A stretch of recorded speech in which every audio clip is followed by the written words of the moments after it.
Hello and welcome back to the DPC coverage of the two Western European teams currently playing in the group stage in the WePlay Kyiv Major going on right now. Team Liquid and Team Nigma are the only two teams from Western Europe playing in this group stage, and their days could not have been more different. Starting off with Team Nigma, they hit the ground running after that close tiebreaker series yesterday against IG. It looked like a lot of that momentum had carried over into today and into their first series, which they played against PSG LGD, and they just went for their classic miracle puck and Karaoke AA, and I think overall in that game was just an outdraft. It looked like an absolutely impossible game for a lot of the heroes on PSG LGD, but lucky for PSG LGD, they made the correct adjustments for game 2, and they beat Team Nigma pretty convincingly. If you watch that game, it was pretty ugly. The position 4 Enchantress actually had more farm than ILTW's Lifestealer for a very long time throughout that game. And immediately after that rough loss, they had to play against Team Spirit, one of the youngest teams here, and a lot of people are hyping them up as they were the second place team to finish in Eastern Europe and have very high expectations. Even though Team Spirit looked really good in that first game against EG this morning, I think it was Team Nigma's experience and poise that just let them take this series. It didn't really look close in either game. They just had very good drafts all around and they executed perfectly. It looked a lot like what they were doing yesterday, where they were just taking slight advantages in the draft phase and then just being absolutely airtight when it came to execution in the game. No room for error, and they were making it work. Looking at the heroes played, I am including their wildcard stage games in here just because I'm just going to keep all their tournament stats as a whole. So looking at their most heroes played, we still have the Mars, which yesterday was 6-0, and today they played twice and it went 2-0 today. So Mind Control is now 8-0 on Mars. Notably, in the 2 games that Mars was first phase banned against them since they started playing it, they have lost both of them. One of them against Team Secret and the other one against PSG LGD today. So although Karaoke's Ancient Apparition is also looking very scary, teams might have to start giving up either the IO or the AA in return for banning this Mars, as Mind Control, like I said yesterday, is just absolutely crushing it. Like I was talking about, their second most played hero was Karaoke's AA. It goes 4-1 after today. Virgo continues to play his puck through numerous counters as he played it a 5th time today, and it's going 3-2 so far, as well as Karaoke's Lion going 4-0. So they picked it once today. They did the same draft that I was talking about yesterday, where they pick up the Mars and the Lion in the first phase, and then they picked up an Elder Titan in the second phase. Unfortunately, the Invoker was banned before the second phase, so they weren't able to actually get those 4 core heroes all together. But it seems that this is just the 3 core heroes that they really want to keep running, and every time it's available and looking good, they go for it. And yes, like I was mentioning yesterday, whenever Karaoke plays this Lion and GH is on that Elder Titan, they always swap lanes, where Karaoke's playing in the off lane with Mind Control, and GH is actually playing in the safe lane with ILTW. And GH, if you ever wanted to learn how to play 5-position Elder Titan, just watch his laning stage. He's playing some of the hardest lanes as an Elder Titan. He's playing against, I think yesterday was Axe and Shadow Shaman. Today he played against Shadow Shaman, Centaur, War Runner, and he won the lane single-handedly as an Elder Titan. Seriously, I think I have to give GH the MVP of the day. He just looked absolutely fantastic, including that one game where he played Winter Wyvern in game 1 against PSG LGD. His saves and his curses just made the Faceless Voice game impossible for Ame. And yeah, GH having another fucking fantastic day. Finally, wrapping up their most played heroes, still Invoker sitting 3-0. They unfortunately were not able to pick that one up today, as it was banned in the one time that they tried running that draft, like I had mentioned. And then ET as well, being 3-0 now. Looking at the heroes most banned by Team Nigma, yesterday it was Nyx Assassin, TA, and Broodmother, and a lot of that stays the same. As today, their most banned heroes were still all 3 of those heroes. However, they didn't ban Nyx Assassin at all today. It was just banned so much after the first 2 days that no other hero surpassed it. Templar and Broodmother both being banned twice today out of the 4 games. Most banned against them was, in fact, still the IO. Surprise, surprise. It was banned in all 4 games, so that's up to 11 bans. As well as Puck AA and PL, who, after yesterday, were also on the top of the list for most banned against them. They all received 1 extra ban, but as well as Ursa and Faceless Void joining them on the list. They got several bans today, so they are now tied with them on the list. Looking at their win rates now, I'm still comparing it to their regular season numbers, but overall, they're still looking fantastic, even after dropping that 1 game to PSG LGD today. Their first pick win rate moves up to 5-2. They are now on a 71% win rate on that. Their last pick win rate moves up to 5-3. So they are at a 63% win rate on that. And that one's in red because their last pick win rate in the regular season was 71%. So both absurdly high, but still one lower than the other. Their Radiant win rate being 6-2 right now. They win 3/4 of the games they play on Radiant, whereas on Dire they are just barely ahead, where they have a 4-3 record. Looking at the combinations of the two, they are 1-0 on Radiant first pick, whereas they're 5-2 on Radiant last pick. They're 4-2 on Dire first pick, whereas they are actually 0-1 on Dire last pick. Looking at their game 1 and 2 stats, they're 5-2 now on game 1s, as they did not drop a single game 1 today. and they dropped to a 4-3 record on game 2s. So they're at 57%, still very high. It barely drops from 3-2. And yeah, overall, it looked like Nigma are adjusting very well to their new opponents. Of course, everyone in this group finished second place in their division, except for Vici Gaming, who they did play against in the wildcard stage, and they are going to play against in this group stage. But like I was saying yesterday, it might be worthwhile to have played that wildcard stage because now they have that experience, whereas you can also make the argument that all those teams that didn't play the wildcard stage had all this time to watch you and study you and see what you do.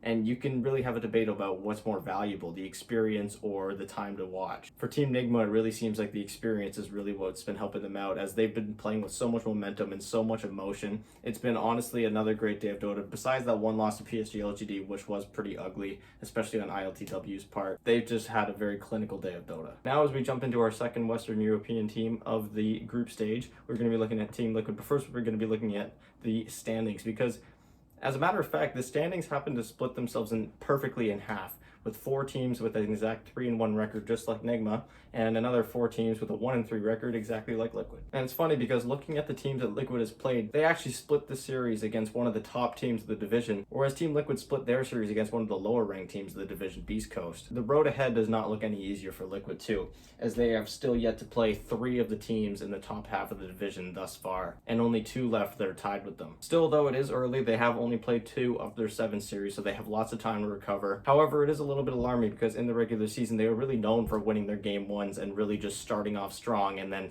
sort of fizzling out at the end. It seems like right now they're just already at that fizzling phase. So it's going to be a little bit alarming, especially with Sumail, who had a pretty quiet day too. Sumail, by the way, still replacing Boxy. Koikfa still on the offlane for Liquid, if you hadn't noticed. Team Liquid has a lot of work to do in the next 3 days. They are right now at risk of getting eliminated. It is still early, but they are down there in the standings, and so they need to make sure that they don't stay down there. Yes, like I was saying, their first series today was actually one of the first series of the day, where they play against Beast Coast.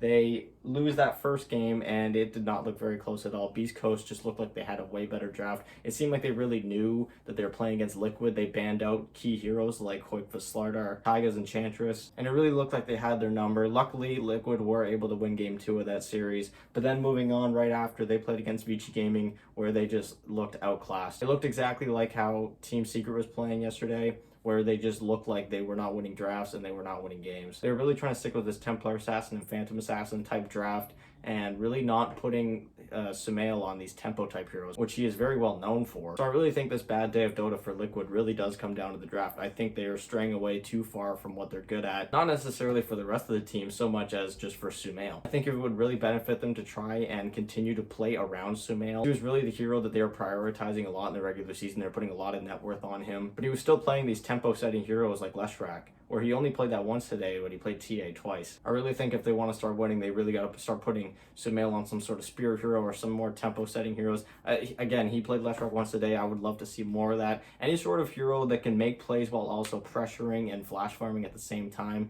is really what you want to have Sumail on. Anyways, tomorrow they have 2 games in which they start their day playing off against Team Nigma, and then they end their day playing against PSG LGD. So both of these teams are sitting right now in the top half of the division. It's going to be a very tough day of Dota. I think if Liquid don't manage to win at least 2 of these games, things are going to start looking really bad for them. Luckily, only 2 of 8 teams are getting eliminated, so they do have a little bit of leeway. If they are able to pull an even record, things are looking good for them. But again, they need to have at least 2 wins tomorrow, or else things are starting to look really bad. Now, looking at Liquid's most played heroes, in the 4 games that they played 17 heroes, so only 3 heroes in which they played more than once, where they played Oracle and TA going 1-1 each, and Phantom Assassin, which actually went 0-2 today. I don't think there were any other teams that were running this Phantom Assassin, and personally, I don't think this hero is very good right now. It doesn't really seem to fit the meta all too much. The hero in itself just seems way too fragile and doesn't have any stuns. It seems like whenever these high-performing teams are losing games, it's when they don't have enough stuns. And right now, when it's an armor patch, and armor is so valuable with Medallion and all that, all you have to do is throw Medallion onto your carry or onto your support, or get a Ghost Scepter, and this PA is absolutely nullified. Not to mention, but in that first series against Beast Coast, they had Heaven's Halberd on like 3 heroes,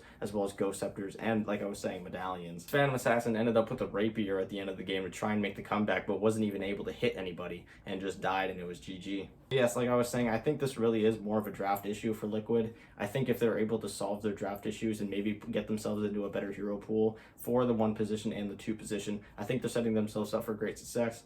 As of right now, They're sitting at 1-3 and they need these wins. Looking at the heroes most banned by Team Liquid, they actually banned Nyx Assassin in the first phase all 4 games. Like I was saying yesterday, a lot of that Chinese draft influence really coming in here, even in the European teams. And even when they weren't even playing against Chinese teams, they did play against Vici Gaming today, but they also played against Beast Coast and banned it twice there. Next up, they also banned Wraith King in all 4 games. This time, Wraith King was banned in the second stage mainly, and Timbersaw being banned 3 times today as well in the second stage. I think this Timbersaw was mainly being prioritized because they wanted to pick the Phantom Assassin. I really think that they were trying to build drafts and had practice drafts with Phantom Assassin, and that's why they were prioritizing banning the Timbersaw so much. And ultimately, even after taking the Timbersaw out 3 times, it really wasn't working out for them. Now looking at the heroes most banned against Team Liquid, they had their Morphling banned against them 3 times. Again, that was one of Sumail's specialties in the regular season, despite it not doing so well when he was playing it. Or at least it wasn't a crazy high record like 8-0 on a Mars. Next up, they had their Enchantress and their Slardar banned twice against them. Again, that's a Taiga special, the Enchantress. He played that 7 times in the regular season. And then most notably, that Slardar being a Quake for special, being one of his comfort heroes that he also played a lot in that regular season, especially near the end where teams were starting to ban it against him every single game. Now looking at their win rates, again, this, because they just started their tournament today, they've only played 4 games. A lot of this is a small sample size. And because they did have a particularly bad day, especially in comparison to the regular season, a lot of their comparisons are very poor. They go 0-1 today on first pick, and they go 1-2 on last pick, so neither of those being very good. And they go 1-3 on Radiant, so they played every single game they played today on Radiant, which is a little odd, because if you watched any of Liquid's games or you watched my review of them, you'll know that their Radiant win rate was only 30% roughly, and their Dire win rate was absurdly high. I think they went 10-2 on Dire in that entire regular season. And yet in the 4 games that they played today, they didn't play a single game on Dire. So again, I think Team Liquid really was kind of just forgetting their own identity, forgetting what they were really good at, and trying to match this meta and match these other good teams, and they just lost themselves in the process. They're really not prioritizing what was making them so strong or what they were winning a lot with in the regular season. I know it's a different patch, but it wasn't like a huge patch. A lot of what was good back then is still very good right now. Looking at the combinations of the two, of course, they're going to be the exact same as the top half because they didn't play any games on Dire. So 0-1 on first pick Radiant, 1-2 on last pick Radiant. And again, their game 1 win rate being 0% today, as opposed to in the regular season where they won every single game 1 that they played. So that's another thing that was really alarming to me, is that usually these guys hit the ground running and sort of fizzled out near the end of the series, or at least halfway through a series, but it looked like today that they couldn't even get started. They go 1-1 in game 2s as well. So again, I really think Liquid need to win at least half of the games they play tomorrow. They play 4 games tomorrow, and they play against 2 of the top teams, Team Nigma and PSG LGD. They need to show that they can take at least half of those games off of those teams, either 2-0-1 team or split both series. I'm worried that if Team Liquid aren't able to at least win 2 games tomorrow, that they're going to actually be one of the 2 teams going home from this group stage, and it would be a damn shame to see that. Anyways, that's going to do it for me. Thank you so much for watching my review of day 1 of the group stage. I'm going to be having another video uploaded tomorrow. Tomorrow is another very busy day of the group stage, so be sure to check that out. Team Nigma with 3 series and Liquid with 2, so there's going to be a lot of Dota to cover. And don't forget to leave a like and a suggestion and even a prediction on how you think tomorrow's games are going to go. I'm really hoping Team Liquid's able to turn around and that Team Nigma's able to continue with their dominance. It's going to be really cool to see how the day goes. But anyways, that's going to do it for me. Thank you guys so much for watching. Bye.